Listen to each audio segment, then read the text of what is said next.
이제 상상력을 읽을 차례네요. 보를 향해 가는 5번째 원칙은 상상력, 마음의 작업실. 마음의 작업실.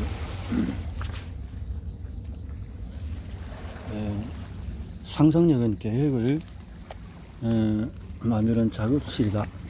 무언가를 하고자 하는 충동, 그 열망은 상상력의 도움받아서 그 형태가 갖추어지고 행동으로 나타난다.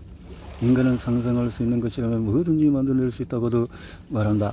역사를 통틀어서 변화가 빠르게 진행되고 있는 지금처럼 상상력을 발달시키는 좋은 시기는 없었다. 상상력을 발달시킬 수 있는 자극제가 곳곳에 널려있다. 상상력의 도움으로 인간은 최근 50년간 그 전의 역사를 통틀어 이룬 것보다도 더 많이 자연의 힘을 발견하고 이용하게 되었다. 그리고 지금까지 이룬 일을 가지고 무슨 일이든지 한계없이 해낼 수 있게 되었다. 하늘을 완전히 장악한 인간에게 새는 하늘을 나는데 상대가 되지 않는다. 계기를 이용해서 세상 어디 와도 즉각적으로 통신할 수 있는 수단으로 삼았다. 수백만 마일 떨어진 태양을 분석하고 무기를 측정하고 그래서 상상력의 도움을 받아 태양을 구성하는 물질을 발견했다. 내가 사고를 내보내고 받아들이는 장소임을 발견했고 이 발견으로 실용적으로 사용할 방법을 알아내고 있다. 증거기관차의 속도를 높여서 이제는 시간당 300마일의 속도로 여행도 하고 언젠가는 뉴욕에서 아침 식사를 한 후에 샌프란시스코에서 점심을 먹을 수 있는 날이 올 수도 있을 것이다. 유일한 한계는 상상력을 넓히고 사용하는 데 이성의 제약을 받는 것입니다. 인간은 아직 상상력을 제대로 활용하지 못하고 있다. 이제야 상상력을 아주 초보적인 방식으로 이용하기 시작했을 뿐이다. 그래요. 상상력의 2가지 형태. 상상력은 2가지 형태로 작동한다. 한 가지는 합성적인 상상력이고 다른 하나는 창조적인 상상력이다.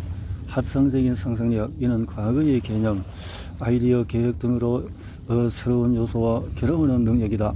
합성적인 상상력은 무언가를 창조하는 것은 아니다. 경험, 교육, 관찰한 내용을 자연문을 삼아서 작동할 뿐이다.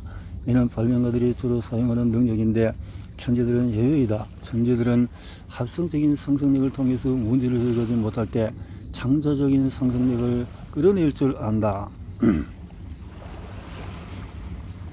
창조적인 상상력을 통해서 희화한 인간의 정신은 무한 지성과 직접 소통할 수 있게 된다. 또한 재감과 영감을 얻기도 한다. 창조적인 상상력은 기초적인 혹은 새로운 아이디어가 전달되는 통로가 되기도 한다. 또한 다른 사람이 풍기는 끼임새를 감지하고 상대의 잠재의식에 감응하거나 소통할 수 있게 해준다. 창조적인 상상력은 자동으로 발휘되며 그 방법은 뒤에서 설명될 것이다. 창조적인 상상력은 또 앞서 언급된 원인에 반응하는데 사용을 통해 얼마나 개발되었느냐에 따라서 더 예민하게 반응한다. 이는 매우 중요한 사실이다. 이 점에 대해서 깊이 생각해 보도록 하라. 이 원칙들을 실행에 옮길 때 기억해야 할 점은 열망을 부로 전환하는 전체 스토리를 한 문장으로 요약하기는 힘들다는 점이다. 모든 원칙을 수취하고 몸에 익히고 사용하기 시작할 때에서야 이 이야기는 완성이 된다. 비즈니스와 산업, 정부 분야의 리더들과 위대한 예술가들, 음악가들, 시인들과 작가들이 위대하게 될 수 있었던 것은 창조적인 상상력이라는 도구를 개발했기 때문이다. 합성적인 상상력과 창조적인 상상력 모두 사용하면 할수록 예리해진다. 창조적인 상상력.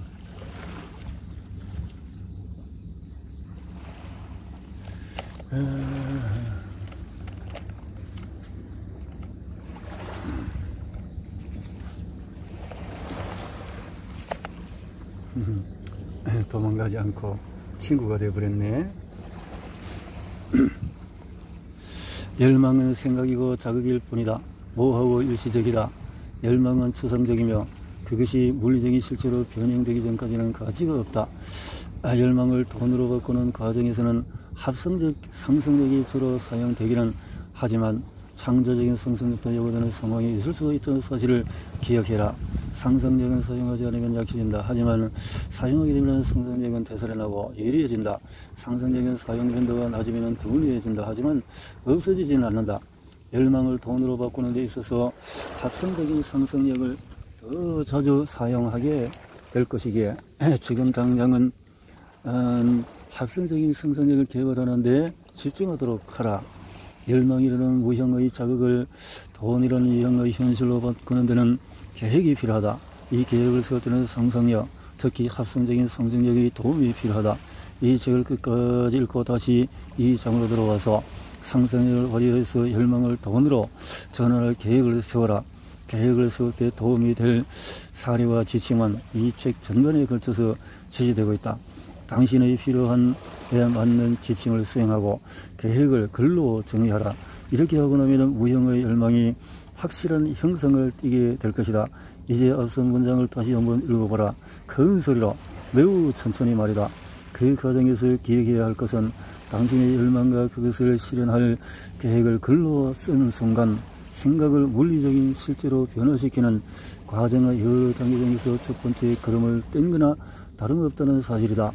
당신이 사는 지구와 당신 그리고 다른 모든 물질은 진화 과정의 결과물이다. 그 과정에서 미세 물질 입자들이 질서정연하게 조직되고 배열된 것이다. 여기서 더해서 매우 중요한 사실은 이 지구와 우리 몸을 구성하는 수십 개의 세포 하나하나 그리고 물질을 구성하는 원자 하나하나가 본래 눈에 보이지 않는 에너지에서 시작되었다는 점이다. 열망은 사고 자극이다. 사고 자극은 에너지의 한 형태이다.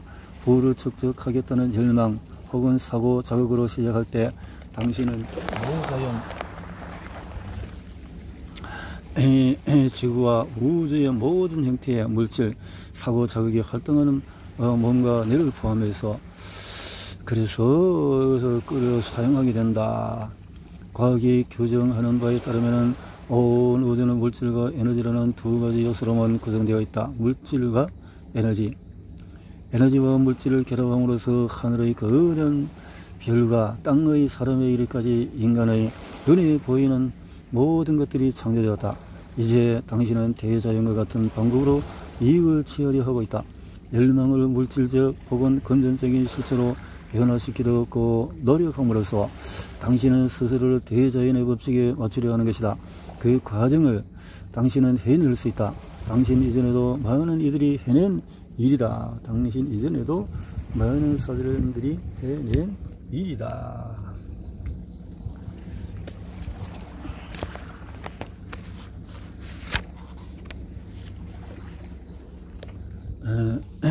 당신은 이 불변의 법칙에 도움을 받아서 많은 부를 읽을 수 있을 것이다. 하지만 먼저 이 법칙들을 익히고 사용법을 배워야 한다. 이 법칙들을 반복해서 이야기하고 다양한 각도에서 접근함으로써 가지는 막대한 부를 이루는 비밀을 독자들에게 알려주고자 한다. 이상하고 역설적으로 들릴 수 있겠지만 이 비밀은 실은 비밀이 아니다. 대자연은 우리가 사는 지구를 통해서 우리가 볼 수 있는 별과 행성들을 통해 우리 주변의 요소들을 통해서 풀잎과 눈에 보이는 모든 생명체를 통해서 이 비밀을 명백히 보여주고 있다. 대자연은 이 비밀을 생물학의 언어로 알려준다.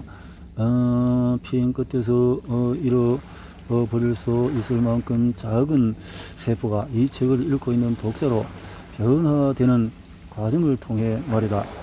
열망이 물리적인 실제로 변화되는 과정도 비슷한 원리이다.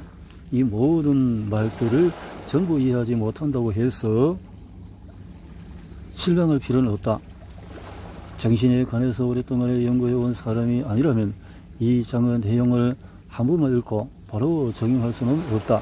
하지만 시간이 흐르면서 발견할 것이다. 뒤따라 소개될 원칙들은 상승력에 대한 이해를 넓힐 수 있는 길을 터줄 것이다.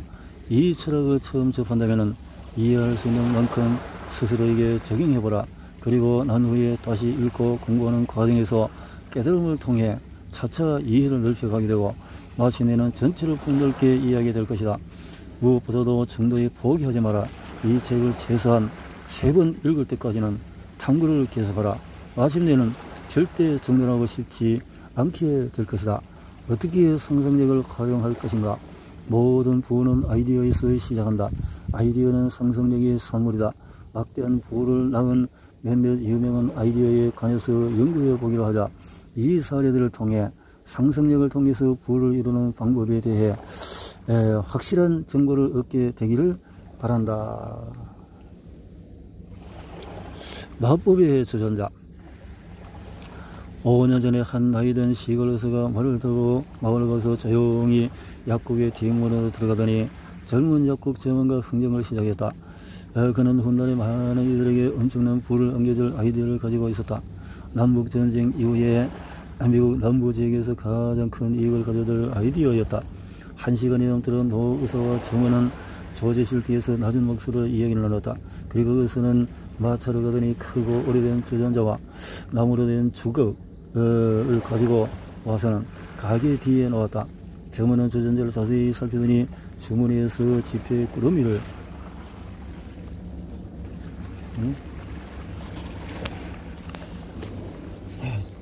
꾸러미를 내어서 의사에게 주었다. 정확히 $500였다. 점원의 전 재산이었다. 의사는 비밀 제조법이 적힌 종이를 한 장 건넸다. 그 작은 종이 한 장에 적힌 단어들은 엄청난 가치가 있었지만 그 의사는 이 사실을 몰랐다. 그 마법의 단어들이 주전자 속에서 약품들을 끓여낼 것이지만 의사나 젊은 점원은 그 주전자 속에서 얼마나 엄청난 부가 흘러나오게 될 것인지를 알지 못했다. 노 의사는 집기들을 $500에 팔게 되어서 흡족해 했다.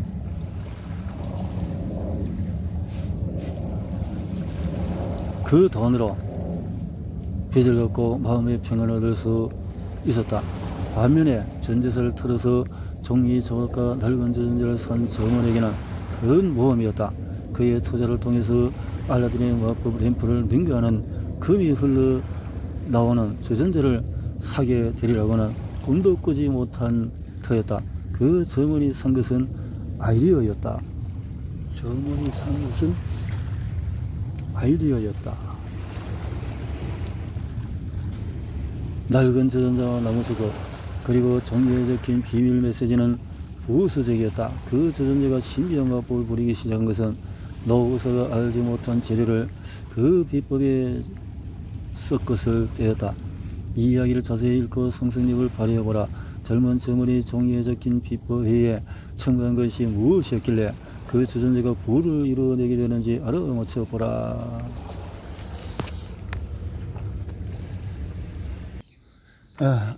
자리를 옮겨서 이제 이 낡은 주전자 남부의 소도시를 남부 산업의 중심지로 탈바꿈시키고 아이디어를 손댄 모든 사람이 끊임없이 이익을 창출해주고 전세계 무명국들에게 이익을 가져다 주었다.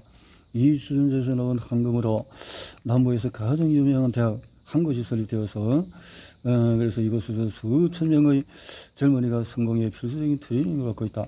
그 낡은 주전자는 다른 놀라운 일도 해냈다.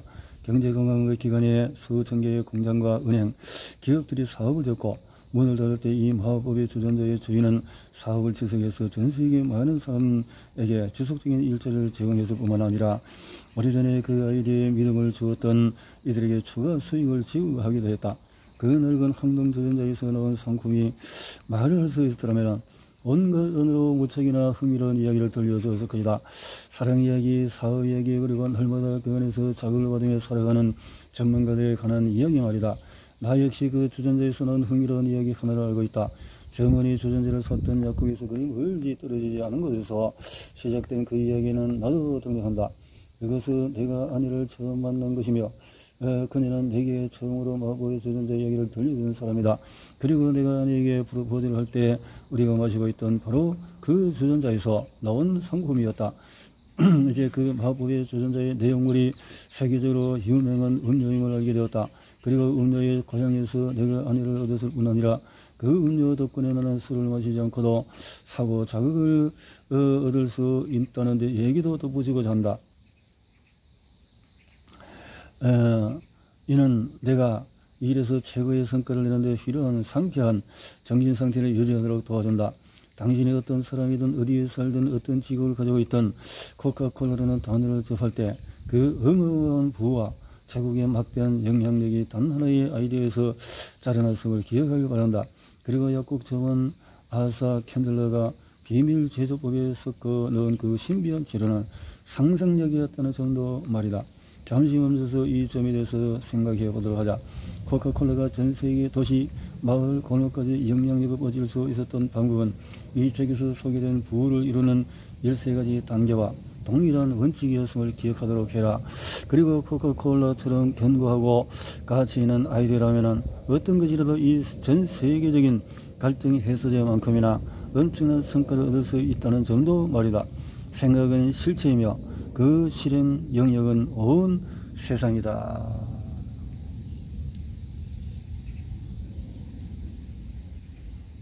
그랬네요. 마법의 주존자, 이에 대한 이야기였네요.